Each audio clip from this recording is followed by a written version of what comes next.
Make Anglicanism great again. I'd be up for it. I would like it. I would love the churches of England. The medieval churches of England should be full and bursting with mystical Christians. I think it'd be fantastic. Bring it on. I think it's often helpful to start by defining our terms. So, Paul, the title of this talk is How the West Fell for Pseudo-Religions, which sounds perhaps like quite a polemical term. Is pseudo-religion just a term that Christians might use to describe other religions that they perceive to be false? How are you defining that term, pseudo-religion? Yeah, well, I didn't write the title, so now I have to define it. Maybe a better thing to start off with is to think about what a religion is and why it matters and why we care. And as Flo suggested, I've had a kind of long and weird journey in my life and ended up as an Orthodox Christian. But for a long time, although all those different way stations I ended up in sound like they're completely disconnected from each other, they're actually not. They're just the process that a lot of people go through of knocking on doors until you find the actual harbour that you're supposed to get to. And the process is essentially a spiritual search. And I think from a young age, I had a sense that there's something spiritually lacking probably in me, but also in the culture that I wasn't connected to. And I didn't know what it was and went on a long search for it. And all the writing I've done and all of the thinking and the activism and everything else I've done over the years has led me to the conclusion that effectively a culture is a spiritual creation. So I can't think of a culture anywhere on earth in history, from the smallest tribe to the largest empire, that has not had God or the gods or some sense of connection to the divine at its heart. Every single one of them has had that as far as I know. And here in Britain, we had once had that too. We were a Christian country. Before that, we were other things. And now we're not anything. And what's happened since, I mean, you can argue about how long it's been going on, whether it's the Reformation, whether it's the Enlightenment, whether it's the Great Schism, whatever you want to go, however far you want to go back, there's been what Matthew Arnold, the poet, called this long melancholy withdrawing roar of faith, of Christianity, which he wrote about in the 1850s, and it's long gone now. So we're a post-Christian nation, which means we're a post-God nation, which means we're a post-religious nation. But if this way of seeing that I have is right, then that leaves us in what I've taken to calling the void. We're effectively in a void now. So if people actually do have, and I think we do have, at their heart a need for God or a need for a connection to the divine, whatever that means to you, however you think you found that, whatever that search has led you to, the fact is that the need, I think, is there in all cultures. And we can all argue about what the truth is and what religion is right and wrong, but actually the need is there. So if you have this need within every human being, but you don't have a faith to fill the need, then other things are going to rush into that void. And the question is whether those other things are true or whether they're false enchantment, if you like. And I think that that's where we are. We're in a void, and any number of things are rushing in to fill it. There's a kind of spiritual chaos going on, which isn't inherently bad necessarily, but if it leads you to the wrong place, then you get to a very dark one. Absolutely. I mean, a term that you just used there was void. And actually, I think that we've moved past the point of it being simply a void, simply an absence of belief.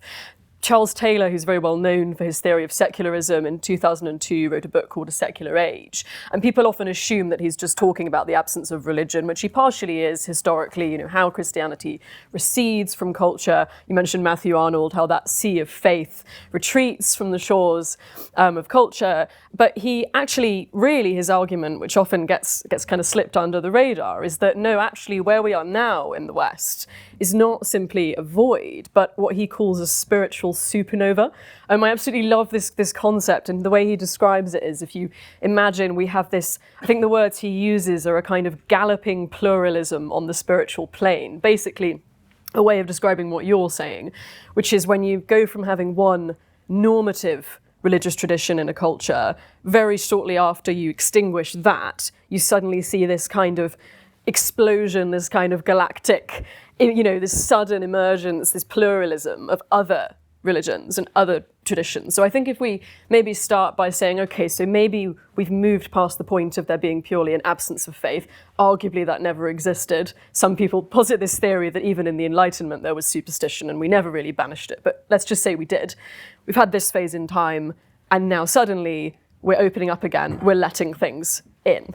And I think if you're somebody who does believe in God and does believe in the spiritual, that's not necessarily a good thing. We talk a lot about enchantment and re-enchantment. People think, oh, well, if disenchantment is the absolute worst thing, they take that Weberian view. We're living in this cold, rationalist modernity, then surely anything re-enchanting is better. That's what we desperately need, re-enchantment. But actually, in all of these traditional religions, Christianity, but indeed others as well, not all enchantment is good. And I wanted to ask you, I mean, how do you feel about that term, enchantment? I mean, you've gestured towards it, but clearly it's not always a positive thing. Yeah, it's not a word I use really for that reason. I can see why people are using it, but if you look it up in the dictionary, the Oxford English Dictionary, which I did earlier today, I can't remember the exact definition. I thought I'd better find out what this means, since I'm going to be asked to talk about it. I mean, it's something like the process of being put under a spell. That's what an enchantment is. And speaking as somebody who used to actually try to put people under spells, or at least put myself under a spell, I can tell you that that's not a process that certainly if you're a Christian you get involved in. There's a reason why Christianity is really clear about avoiding magic and avoiding all of this stuff, right? You don't do it. But I think there's a bigger thing going on as well. So we can talk about how maybe society hasn't become Christian, so other things are coming into the void. But actually what's happened as well, tell me if you think this is wrong, is that we have actually completely retooled our understanding of what it means to be a human being. At least since the 1960s. We have become these kind of radical individualists. We've entered what Philip Reeve calls the therapeutic age. And so everything that we do is filtered through our sense that we can create the world ourselves, because reality is relative, everything's subjective, God is whatever I want God to be, truth is whatever I want truth to be, I am whatever I want to be. And so in that situation, it's very difficult to even agree on who you are, what a human being is, what anthropology is, what nature is, what God is, because we can all invent our own definitions of this forever and ever. And so there's been this kind of radical twist in the way humans actually perceive the world and the way they perceive reality. And technology has enabled that, and the 60s revolution, the whole march of individualism since the French Revolution, whatever it is. We've got to a point where we can't agree on the very basic fundamentals of reality. And so that's where we are. So it's not as if we've just stopped being Christian and we have to choose another religion and maybe something else will come in. It's like we've stopped understanding or agreeing on what it even means to be a human being, which seems to me to be the really radical thing that's going on. And I think the danger of re-enchantment in that sense is then you pick that up and you go, well, I can just re-enchant things on my own terms. And as you say, if you have an understanding of what religion is, all you're doing there is opening a portal to something that's going to come in, and that's not a good thing to do. Absolutely. I mean, so just going back to this term pseudo-religion, the first person that came to my mind when we were given that title was René Guénon. I'm sure some of you have heard of René Guénon. He was a French metaphysician and fervent critic of the modern world, and wrote a very famous book in 1945 called The Reign of Quantity and the Signs of the Times. And in a lot of that book, he talks about this idea of a counter-tradition. So very similar to what we're talking about, the idea of a pseudo-religion. He talks about counter-traditions, and very much in line with what you've just said, Paul, Guénon defines a counter-tradition as basically something that, instead of turning upwards towards the transcendent, instead of being vertically aligned, and instead of teaching us to align our lives with this transcendent idea of the good, a counter-tradition is something which conversely turns us inward and makes us go deeper into ourselves, into the purely material, which is also the psychological. And he actually talks a lot about psychoanalysis, and he thinks that a really major error of the West in the time that he's writing was confusing the spiritual with the psychic, because you have this new form of psychoanalysis, which, particularly the Jungian variety, is in a way kind of sacralizing the inner workings of the mind, the strange unconscious symbolisms, dreams.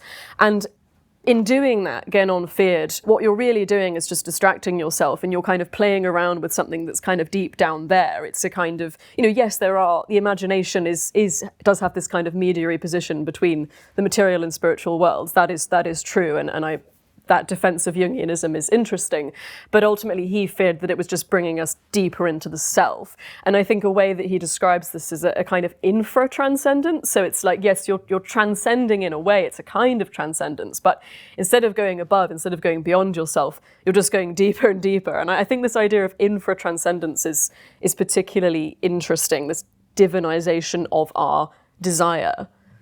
Well, it seems that if you stop believing in God, the self is the only thing you've got left.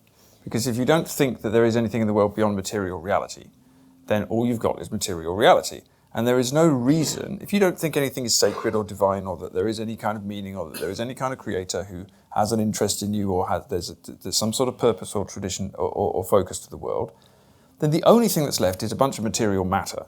And so all you've got to do then is decide what to do with the material matter. And so the only sense of anything that might be sacred that you have is yourself. And hence you end up with this kind of curious drive towards immortality and this radical individualism that we have now. Well, Guénon's interesting because he has this notion of a tradition with a capital T, and this idea that there was a golden age in which there was this primal tradition where everybody had a connection with God, which sounds very much like the Garden of Eden to me. And then it splinters, and then you end up with this world that's broken up. But also the big religions still have enough within them, enough of the tradition that they will allow you to go to back to God. But he also has this idea, which I think is true, that religions are divided into the exoteric and the esoteric aspect. So the exoteric aspect of a religion is the ritual and, say, the liturgy, the icons, whatever it is in the church, which is necessary. But that has to contain the esoteric aspect, which is the kind of mystical connection to God. If the esoteric aspect disappears, all you've got is a kind of empty shell of ritual, and that soon collapses. And what Guénon thought had happened in the West, this is 100 years ago he's saying this, right, is that the esoteric had long disappeared from the West, and all we had left was empty ritual, and if we didn't rediscover this connection to the tradition, then we were going to collapse spiritually, or something else was going to replace us, which I think is true as well. But if you don't have a sense of a higher power than you, which wants something from you, and that which you have to orientate your life around, firstly, you don't have any humility. So the basis of Christianity is humility is vital, pride is the greatest sin, right? So you put yourself under the will of God, and you try to order your life according to God's will. If you stop doing that, then you move from thy will be done, which is the part of the Lord's Prayer that everybody knows, to the famous quote from Aleister Crowley, which is, do what thou wilt is the whole of the law, which is what we've moved to, right? So we've moved from thy will be done to do what thou wilt. Radical individualism. And there's no reason not to move to that, because if you don't believe there's anything higher than you, then it makes perfect sense. You should define the world in your own terms, and you should manipulate it so that you can live forever, and etc., etc. So what you end up doing, to take it back to the book of Genesis, which I always like to do, I'm fascinated by this, all this is the offer that the serpent gives people, gives Adam and Eve when he's curled around the tree. So God says, don't eat from the tree of life, don't eat from the tree of knowledge of good and evil. You're not ready to do that. The job of humanity is to contemplate God in the garden and to manage the garden. And the serpent says, you don't need to listen to God. You should eat from the fruit, because when you do, your eyes will be opened and you shall be as gods, knowing good and evil. So it's the primal offer, right? You take the knowledge and you can be God. You don't need to listen to the actual God. And when that happens, you fall out of the garden, which means you fall out of communion with God and connection with the divine, and then you're making the world yourself. So it's an old story.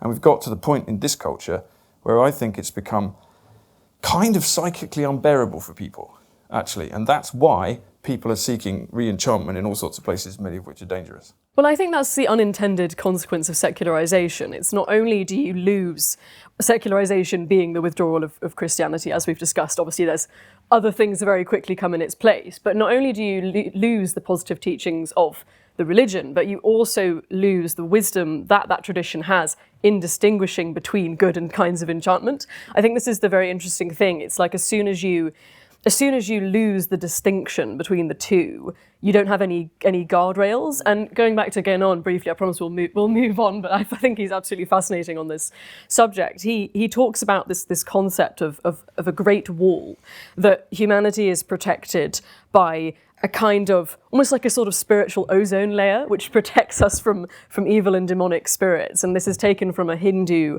idea, the Lokalaka. It's this idea of this great wall that protects humanity. And Guénon's understanding is that when you let down the guardrails of traditional wisdom and authority, because so much of this wisdom is in these traditional religions upheld by a kind of priestly class, right? In these axial age civilizations, that's how the society was structured.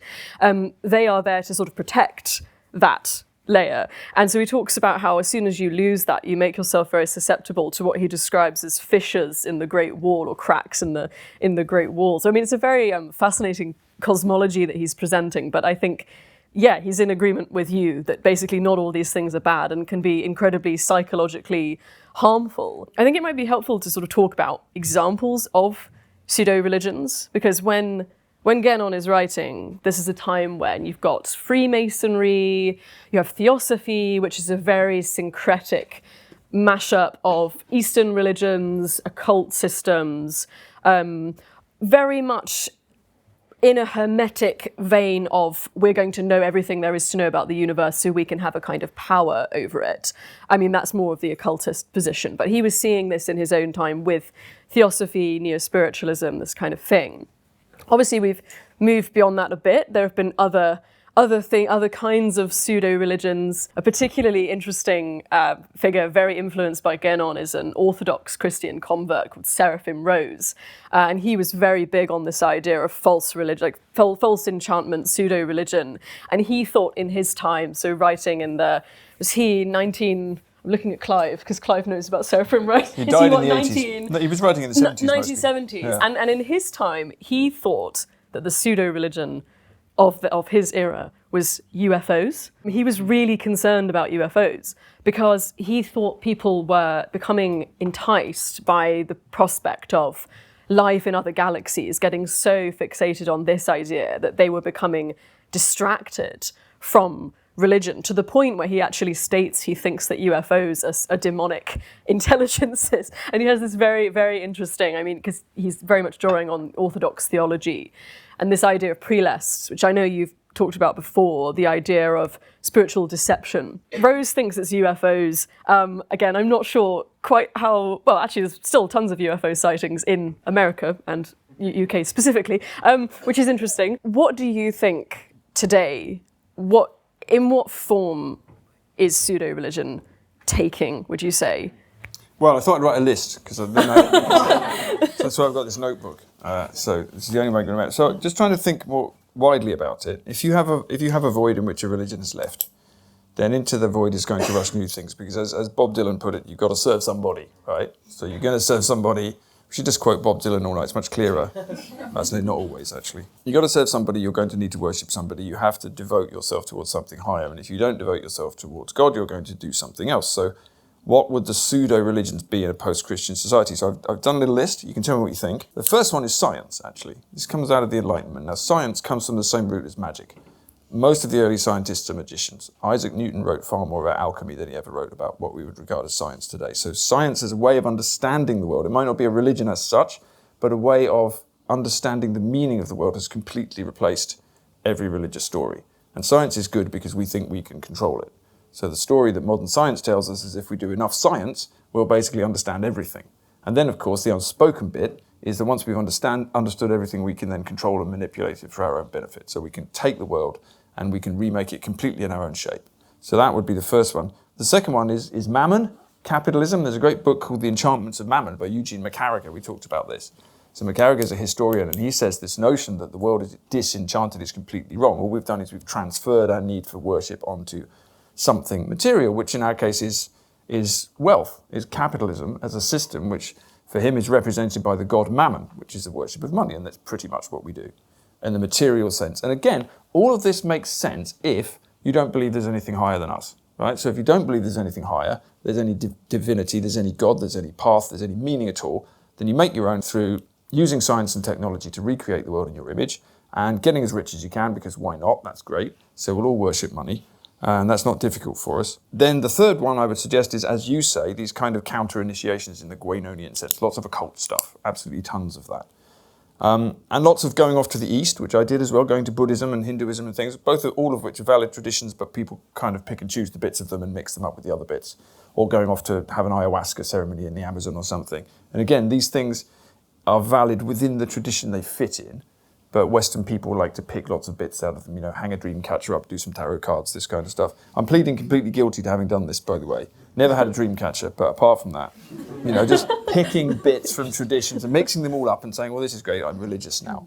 But traditions don't work like that. And that's really what Rose was talking about. When Seraphim Rose was talking about the religion of the future, his book, Orthodoxy and the Religion of the Future, is a projection of what's going to happen. He's really talking about the coming of Antichrist. And what he's saying is that we're going to create a religion after Christianity, which is desirable and convincing to modern people. So confusing UFOs with demons and the rest of it is part of it, but it's also a love of the occult. It's mixing and matching syncretism. It's saying that all the religions lead to the same place fundamentally. And then along comes, after you've descended into this pit, along comes this prophetic figure who says, I am the new Messiah, and I will be the second coming of Christ and the next Buddha and the rest of it. And that's Antichrist. That's orthodox tradition. So that's what he's talking about, the creation of a new religion. But the final one, which comes out of science, is technology, especially digital technology. And so what we're doing now, it seems to me the big thing, is we are trying literally to do two things with digital tech. Firstly, we're trying to build gods, literal gods, and secondly, we're trying to live forever. And if you look at the sort of eschatology of Silicon Valley and the way that these guys speak, it's like, it's what would happen if you took Christ out of Christianity. So they're sort of liberal modern Western people, so they've all got a Christian way of seeing the world, whether they like it or not.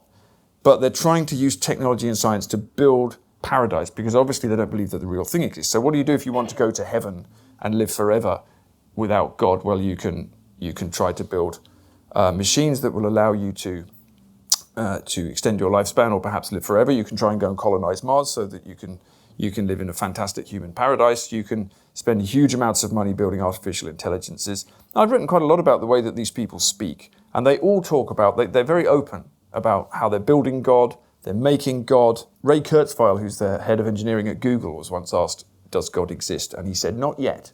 Right? Not yet, because he thinks he's building God. And the open aim of these people is we will create paradise. And again, it makes sense if you don't believe in anything except the material realm. Because why not live forever, right? Who wants to die? Why not live forever? There's no meaning to anything. Why not create a paradise where we can live forever? Why not colonize Mars? Why not understand and recreate everything at the nano level? And that's what technology is. That's what AI is doing. That's what robotics is doing. They've all got a theology to them. And people often get confused and think that this stuff is just all about making money, and there's a bit of that involved. But I think there's a teleology and there's a theology to the way that digital tech is going, especially. Like Silicon Valley is a religious institution. I really think that, and you can see that in the way that people speak. So that's the biggie.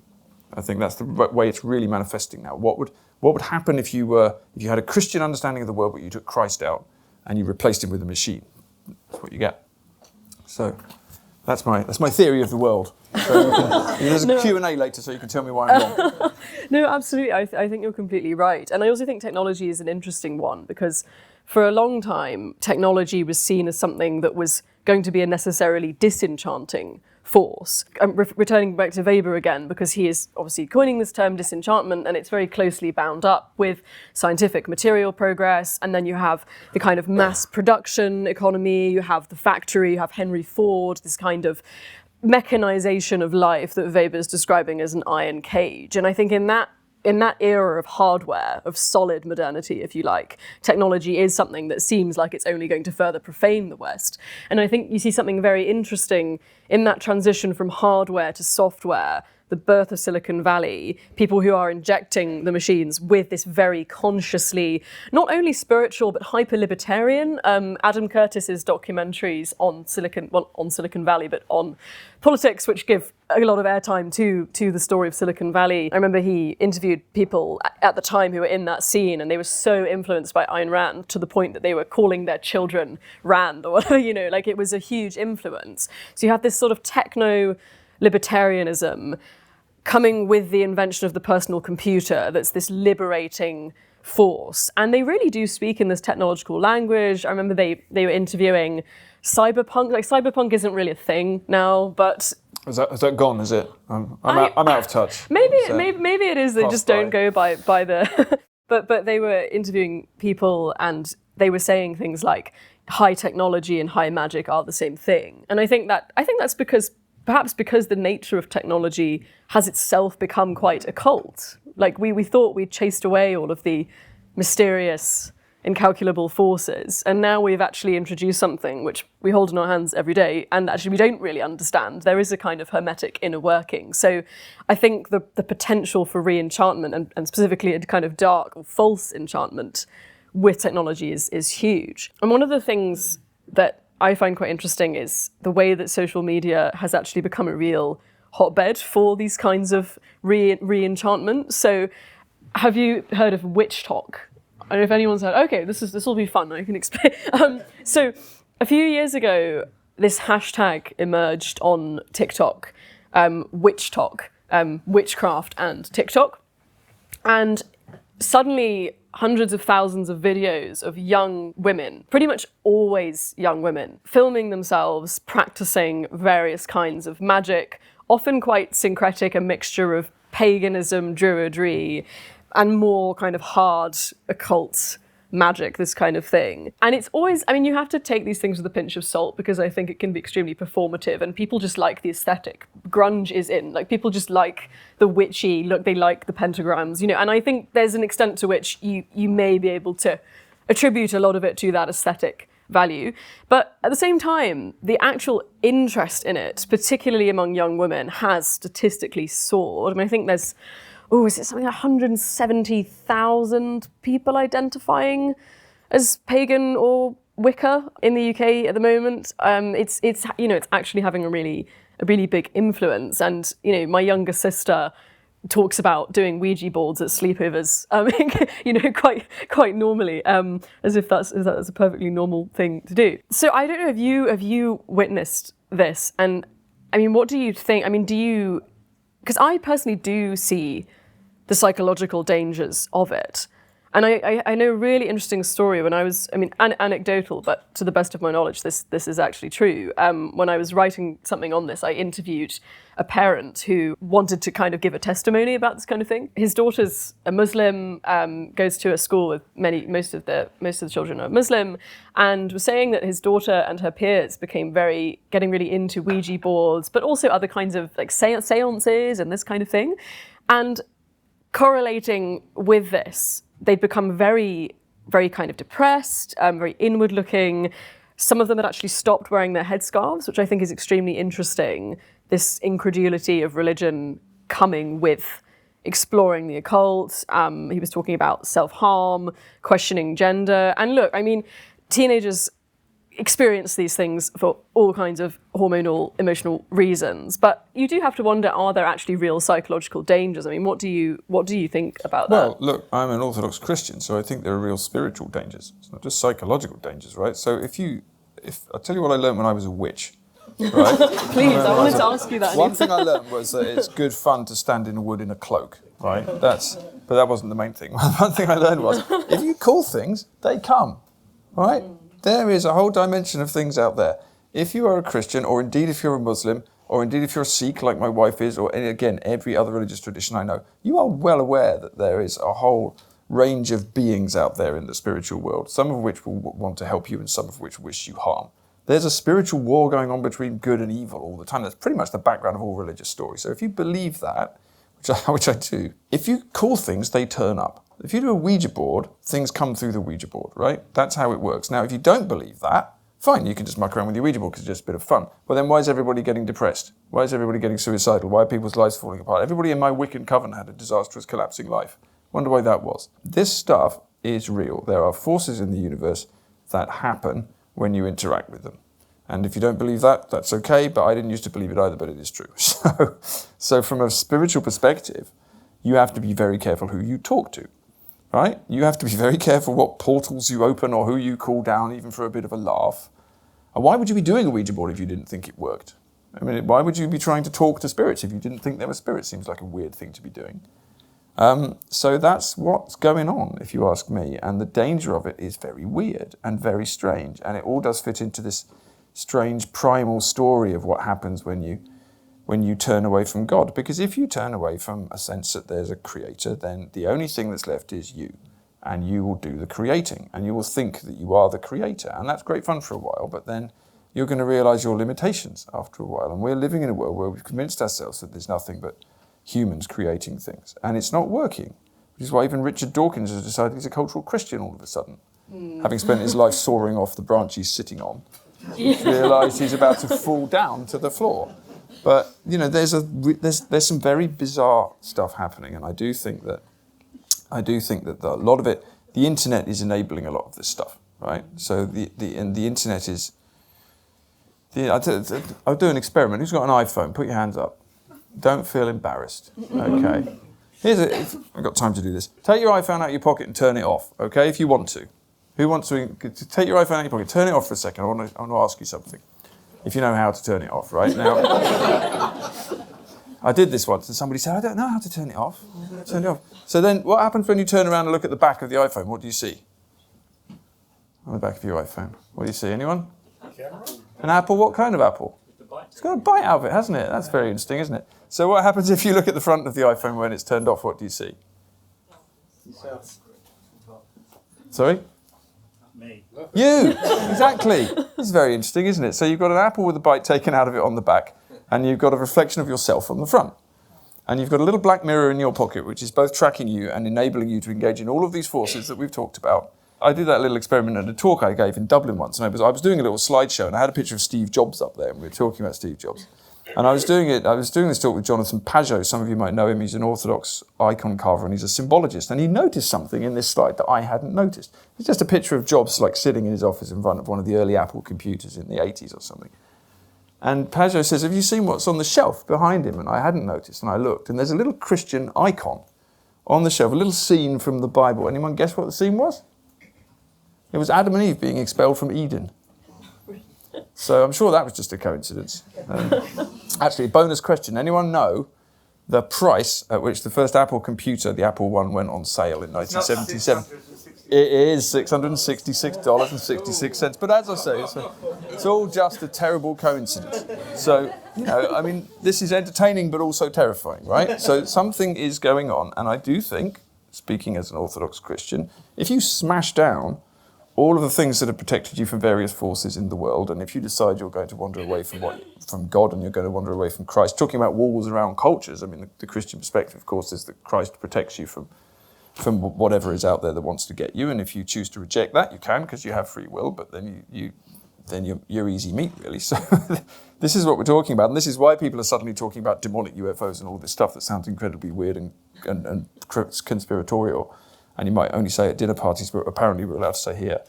So that something very strange is happening, and it's going to happen if you smash down. I mean, even if you want to look at this just from a psychological or social perspective, you could say that for 1,000 years in this country, we had a spiritual and psychological and cultural way of maintaining our humanity, living in a certain way, behaving in a certain way in society, respecting other people, trying to obey God, which means trying to be humble, and not being prideful, and understanding what it meant to be a human being.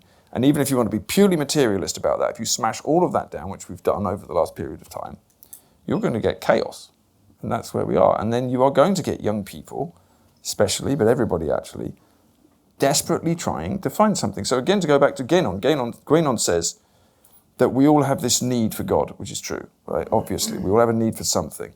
We have this need for a mystical connection to God in some way.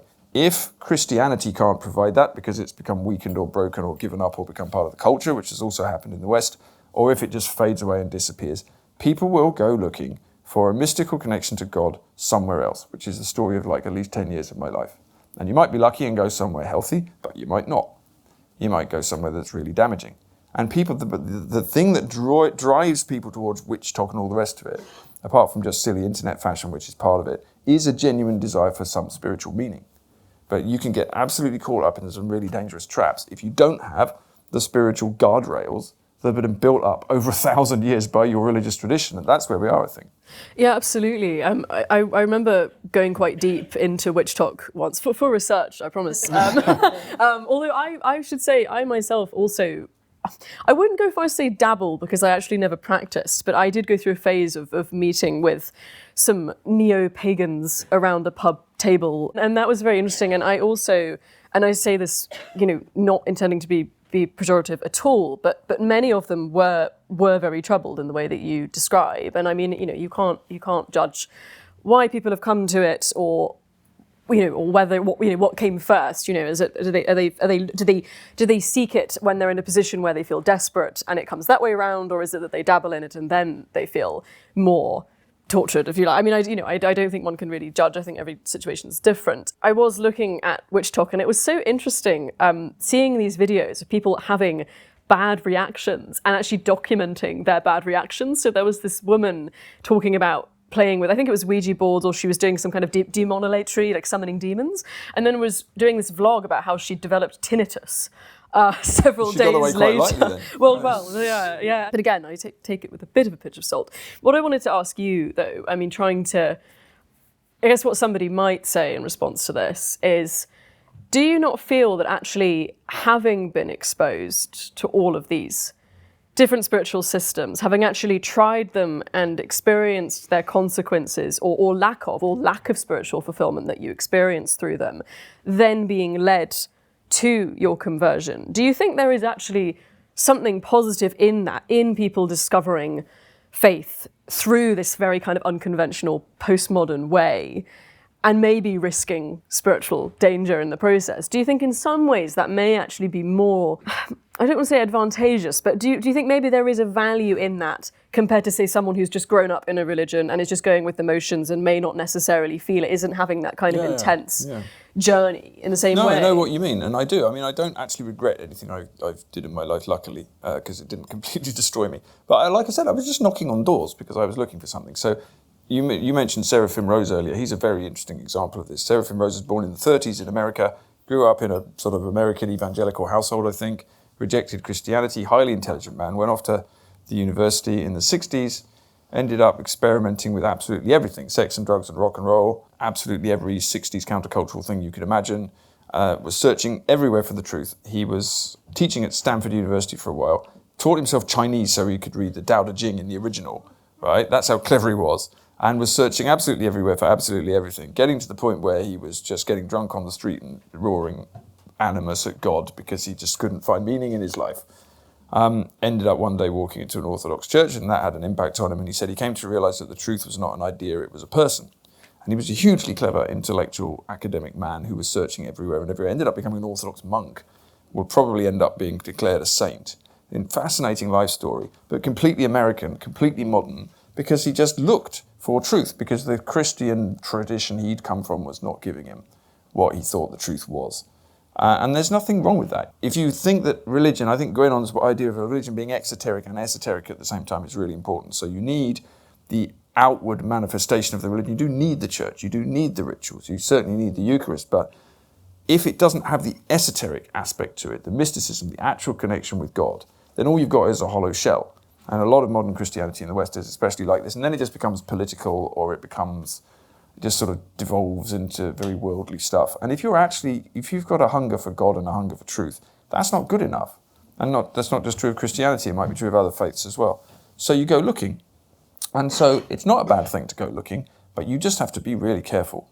And I don't think there's enough people warning us what to be careful of at the moment. So if you come through it, it's the right thing to do. But I do actually think, just before, I think I'm probably going to to a break, but just to say, I think we're probably at a phase in the West where we are in this void thing, whatever you want to call it, this strange moment where the faith has gone. There's no point in trying to bring back Christianity in some old way. You're not going back to anything. We are at a stage where everybody is almost in that position. And we're looking for truth. If you've inherited a spiritual tradition that's powerful and you believe in it and you've had mystical experiences and you understand God, that's wonderful. I wish I had, but I didn't. So I had to come from somewhere else. And that's where we have to go. But that's why we need to talk about this sort of stuff, because there's a lot of potholes, a lot of traps that you can fall into if you're not careful.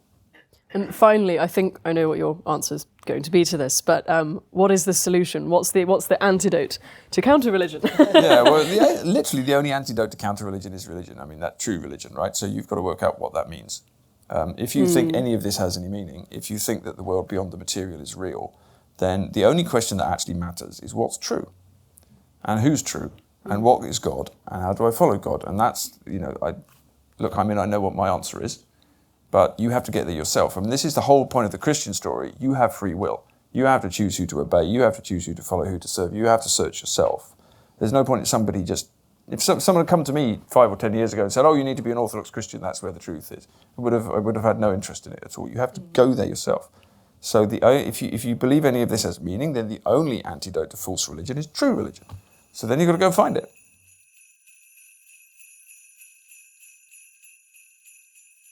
Karl Rahner, of whom I'm not a fan, once said that in the future a Christian will be a mystic or no Christian at all. So in the light of what you've said about pseudo-religions and the search for the divine, the transcendent, etc., to what extent do you think those who finally arrive at authentic Christianity will need to arrive at it through a pathway of deep, deep spirituality and mysticism? I'm an Eastern Orthodox Christian for any number of reasons, some of which are kind of prayerful and some of which are rational. It's not that I rationalized my way there. But one reason I'm an Orthodox Christian, I don't say this to diminish any other forms of Christianity, but one reason I'm an Orthodox Christian is that mysticism is still at the heart of Orthodox practice and culture. Whereas in the West, there tends to be an idea that mysticism is something that mystics do, right? So we have mystics we've all heard about, like Julian of Norwich or Hildegard von Bingen or something, and the rest of us are just sort of doing something a bit less taxing, maybe. But if we say that mysticism is the practice of trying to connect with God, then that's at the heart of the notion of theosis, which is union with God, which is at the heart of orthodoxy. So that's a long way of saying that Christianity needs to have mysticism in a practical way at its heart every day for everybody. And if it doesn't have that, it's going to die. That's what I think. Now, mysticism is not just something that happens in Eastern Christianity. It's happened right across the Christian faith, especially in the early years of the church. But I feel like in the West, we've lost touch with it. I don't say that to romanticize the Orthodox, many of whom, don't know what mysticism is either. It's a cultural issue. But actually, if you look at the Orthodox faith, the monks on Mount Athos have been guarding mysticism for 1,000 years. So we need a Christianity that has a mystical heart. And that's quite possible in the West, just as it is in the East. But if we don't have that, Christianity and religion will always just descend into the world. If you don't have this connection with God in your prayer life every day, which everyone can do, it's not just a thing that special saintly people do. Everyone's supposed to be aiming to become a saint, by the way. That's the aim of the Christian path. Saints are not just a special elite. If you don't have that, Christianity descends into the world and it becomes politics, or it becomes social activism, or it just becomes a sort of exoteric thing which doesn't mean very much. It just becomes moral teaching, which is what I thought Christianity was when I was growing up. I just thought it was a list of moral lessons that some guy had told us 2,000 years ago, and I didn't see why that really mattered to me. So I think that's true. I think the whole point of a religion is to connect you with God. Otherwise, why are we bothering here? What is this? This is not it's not supposed to be a political or a cultural or social thing. It may have those aspects to it, but the whole point of religion is to say, here is God, here is what God is, here is what humanity is, here is how humanity gets back to God, because we've fallen away from him. And that's mysticism in a nutshell. So I think that's absolutely right. That's the only way it's going to go. And when Christianity in the West or anywhere else rediscovers its mystical heart, then the church is going to fill up again. That's what's going to go on. So I think that's right. If I can just chime in with you there, I think that's a really interesting observation. And I actually think looking at the Gen Z that are drawn to Christianity, and this is quite empirical and maybe doesn't match up to national trends, but from what I'm seeing, the young people who are actually drawn to it, they are drawn to a very kind of full-fat version of the religion. They like the sacramental. Flo, earlier you and I were discussing St. Bart's in London, and this is, it's 9,000 years old, right? I mean, people like going there because they feel humbled by this ancient faith that hasn't changed or hasn't noticeably departed from its traditions. And I think it's one of the reasons actually why a lot of people convert to Islam. I actually think that it's because it asserts itself and it has this strong ethos and it doesn't compromise and it hasn't given in the same way to a liberal ethos. So I think that I think it's the richly sacramental form of faith that young people, where they are drawn to religion, do actually tend to gravitate towards.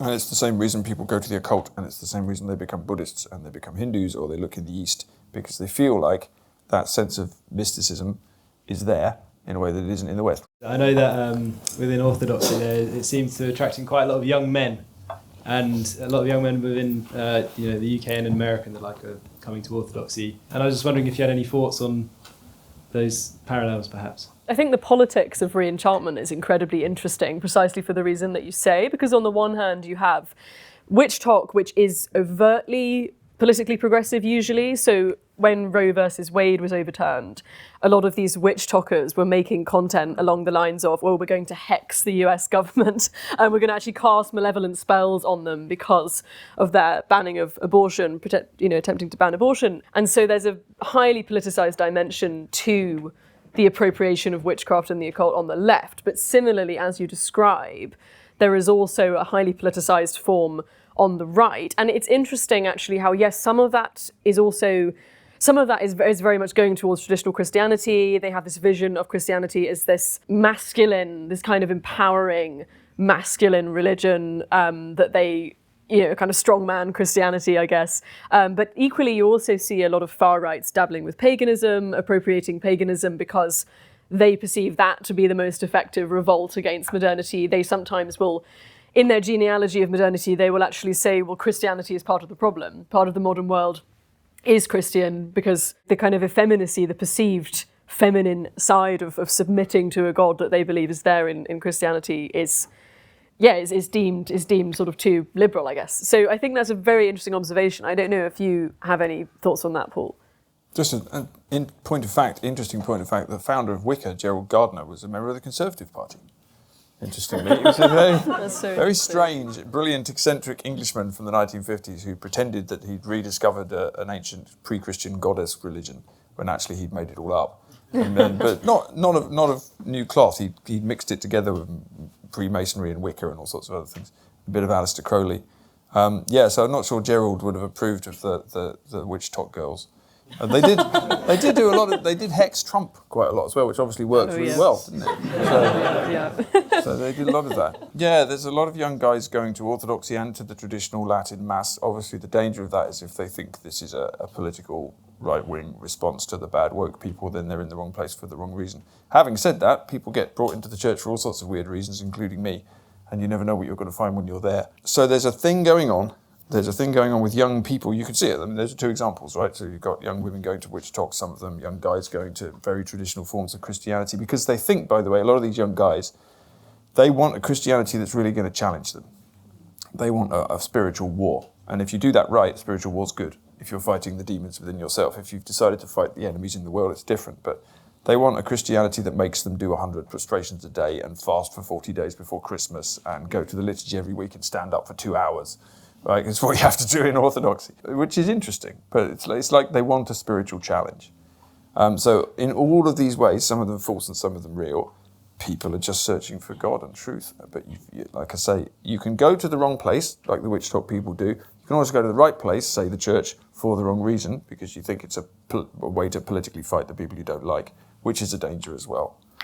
But all of it's just indicative of the spiritual search, especially amongst young people. It's really interesting what's happening amongst that generation. It's like my generation was a hopeless, lazy bunch of good-for-nothing Generation X people who couldn't be bothered with anything. Yeah. We are a shameful embarrassment, and I apologise to the world for Generation X is a complete waste of time. But something's going on with young people because they're living in this void. Yeah. My generation was living on the fumes of Christianity, right? So we could live in this vaguely liberal, quite nice society where things kind of still held together, but we didn't really have to be Christian or think about much. Although even back then in the 90s, you could feel the nihilism growing. But now it's just everyone's facing the void. And so they're going looking for something. Like I said, the question is then what you find. Absolutely. And I think, just to add to that, I think one of the reasons for this is that Gen Z don't have the same baggage that millennials and Gen Xers had, where they've grown up with some residue of Christianity. They think it's uncool. There's still this element of trying to rebel against it, whereas since Christianity is no longer hegemonic culturally, what are you rebelling against? So I think there's this openness to it that comes with that. I'm an entrepreneur, and when I look at products, you tend to have to be to earn money at the very top end or the very bottom end of the marketplace. Everyone in the middle seems to get squashed and there's not much margin. You either do something really low cost very, very well, or you do it really, really high end. And I'm thinking what I'm observing, and I'd be interested in your thoughts here, is I'm observing certainly in the younger generations that bifurcation into those who are seeking the really high end of religiosity and the mysticism that you're describing in the Orthodox and some of the Catholic liturgy and so on and so forth, and also then paradoxically, at the very, very low end, they're doing the evangelical and the Pentecostal, and they're the growing areas. And the bit in the middle is just, it's Justin Welby and Cottrell. And it's just a waste of time, It's a complete... How dare you, sir? Yeah. How dare you? So I'm just interested in your thoughts on that.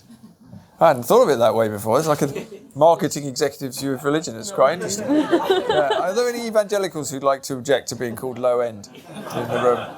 But no, it's a good point. I mean, in a way, I suppose. But there is definitely something that religion, which is just muddling along, doing nothing at all. That just sorry, Mr. Welby is a good example. I apologise. Is just going to fade away because it doesn't meet the needs of anything, and it doesn't tell the truth. So we're in a time where lots of middle-of-the-road things are just disappearing. Whereas, as I say, in the past, when I was young, everything could kind of muddle along because things mostly worked, and now things don't work, and they're going to work a lot less over the next 10 or 20 years. And so if you are looking for a religious truth, you're going to go somewhere where it really seems to be happening, not just something that sort of is a bit meh. There's no point in it. If you want something that's a bit meh, you might as well just stay at home and watch the TV, or I don't know. There's no point. I think you're right. Religion, if religion doesn't radically change you and connect you to the truth, then it's a waste of your time. That's the point of it.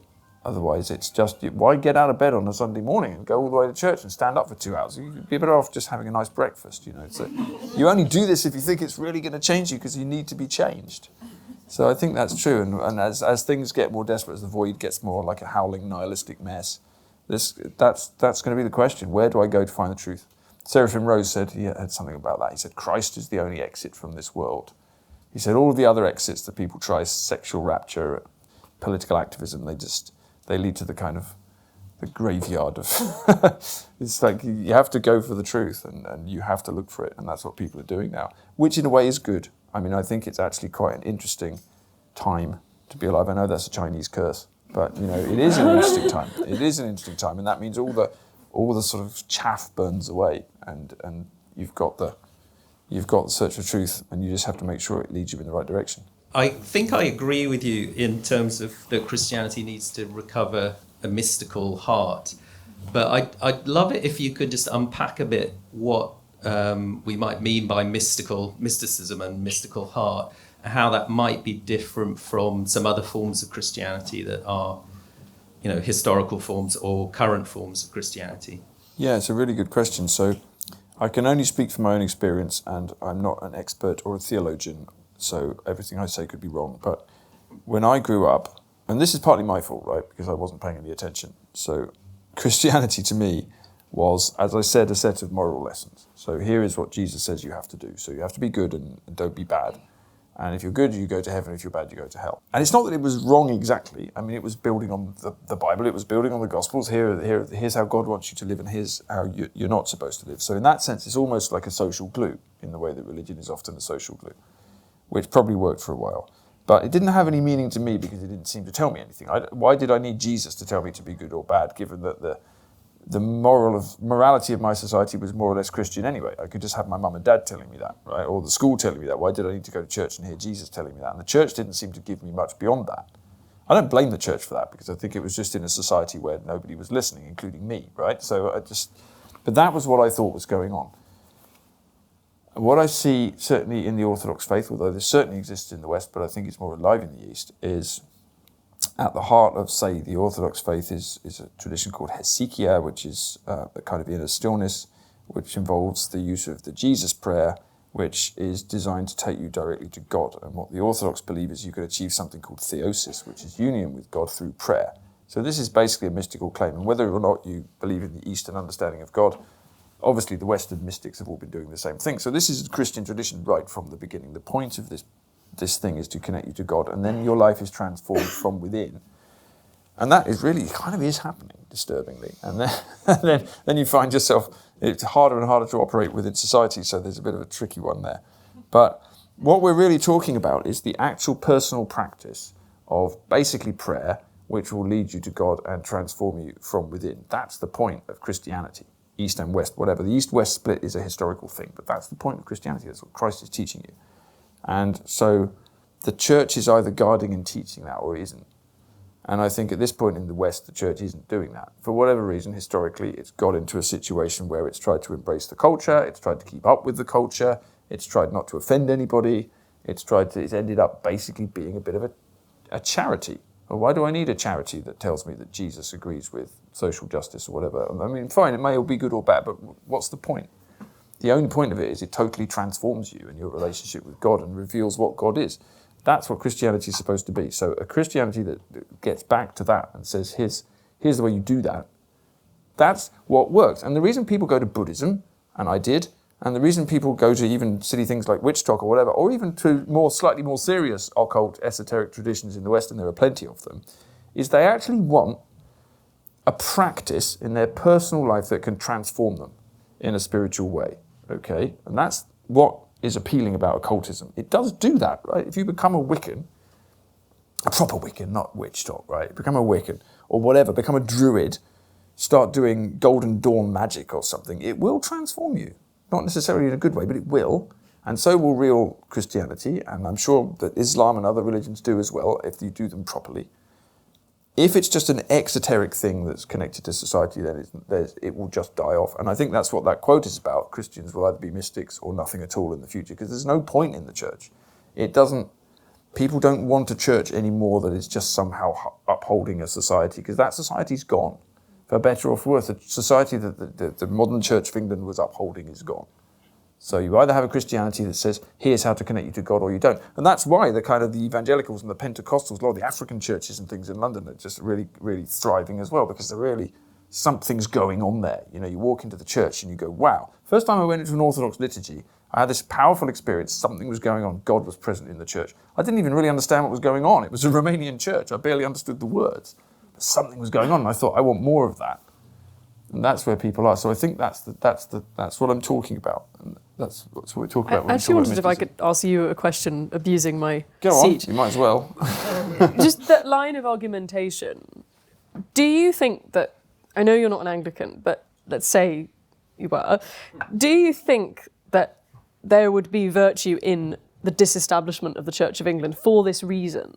Because I have actually heard it being argued by people who are quite sympathetic to a lot of what you're saying, that actually, yeah, we should disestablish, because in disestablishing, we can accept that we can be countercultural, and that we can actually be this kind of mystical tradition without the baggage of the state, you know, of being a state church. I mean, I think this opens up a whole other conversation about whether mysticism and politics are really a dichotomy. I personally think that in some ways having a state religion, it kind of habituates people into liturgy and into ritual and into the rhythms of worship in a way that can actually be very conducive to a deeper mystical understanding. So I wouldn't necessarily contrast the two so sharply, but I am quite sympathetic to the case that actually, well, when that has become a kind of empty shell, when it's become ossified, maybe you should just embrace it and be like, okay, we're going to be a countercultural, disestablished church. Well, maybe that's a way of saving Christianity it. is countercultural, right? That's just the reality of it. Go and read the Gospels. It's countercultural. This is not conservatism. I'm sorry. You know,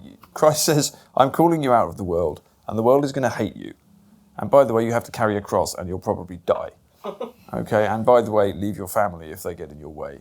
And this is incredibly radical stuff. Christianity is not a conservative cultural tradition. Now, there may have been times within history where it was appropriate to ally with power or whatever. That's a historical argument. We can all talk about whether Constantine was a good thing or something, but it doesn't matter at this point.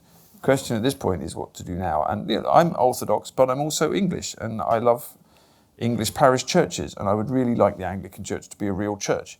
And I think it would be great. The first thing you should do is you should throw all the bishops out of the House of Lords. Right? Much as I love many of the bishops in the House of Lords, right? I mean, I don't mean that in a personal way, but it would be great if the church did not have the burden of having to work with power, with having to sit in government, because then it could be a church. And by the way, this is true of the Orthodox Church as well. I'll be cross-cultural, and I'll say that I think the Orthodox churches should all be disestablished too, and then the Romanians will be unhappy with me for saying that. Many of my Romanian friends like their national church. There's nothing wrong with having a national religious culture, but if the church is connected to power, then the church is limited. And at this point, I don't see how mysticism and government can possibly ever go together, right? That's not the church's job, is not to govern the worldly societies. It maybe you could argue that the church's job is to help inform leaders and inform politics and teach them the truth. Okay, that's fine. But once you're actually connected to government in the way the Church of England has been since Henry VIII, then you're part of the governing system. And then you're immediately seen as part of the establishment by people who are actually looking for God, which is not the same thing. So I think it would be great. I think the Church of England should disestablish itself. The next Archbishop should propose that, and then it would be an exciting, radical change. So there's my controversial opinion of the night. And I say that as somebody who would like the Church of England to make Anglicanism great again. I'd be up for it. I would like it. I would love the churches of England. The medieval churches of England should be full and bursting with mystical Christians. I think it'd be fantastic. So bring it on. Bring it on. You make a little hat with that on. Anyway, this. So we've been talking about, I guess, the search for God. And as a Christian, when people ask me, kind of why should I believe the faith? You've kind of articulated kind of mysticism and I guess experience of God as one answer. Is there any more we could say to those who are looking for truth in this religion as opposed to anywhere else? It's really hard to argue for religion academically, isn't it? Or argumentatively, I mean, in a rational sense. And I think this is, there's a famous part of the Gospels where, I can never remember which bits of the Gospels go where. I'm a terrible Christian, but the famous story where one of the disciples has seen Christ and he goes to his friend and he says, I think the Messiah's here. And his friend says, well, who is he then? Where's he come from? And he says, he's come from Nazareth, which is like a 2-horse town. And his friend says, what good can come from Nazareth? And he says, come and see. And that's the thing. You come and have a look, right? I'm not going to argue with you about whether this guy's the Messiah. Come and see what he does, see what you think. And that's what has to happen with Christianity. The only thing you can really say is come and see. There's no point in me trying to argue about whether I think Jesus is real or whether Christianity is true in other religions or not. I mean, I could do that, but it wouldn't persuade you because you'd just be having an academic, intellectual discussion. You have to go and see.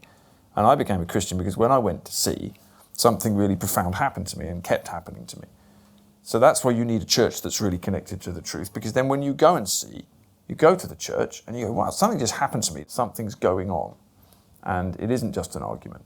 So we can have the arguments and theology is necessary, but when you come and see, something has to be there. And I think that's what I'm talking about. When I went to see, I found something, and then so I couldn't. And now, to be honest with you, I couldn't even imagine not being a Christian because I wouldn't know what to do with myself. It would something would be missing, even though I'm sure I've got complaints about the church and not everything's perfect and I've got things to argue about. There would be something that would just be profoundly missing from my life. But also, we expect things in modern society to be rationally explicable, and they're not always. And Christianity, beyond a certain point, God beyond a certain point, is not explicable or understandable with the rational mind.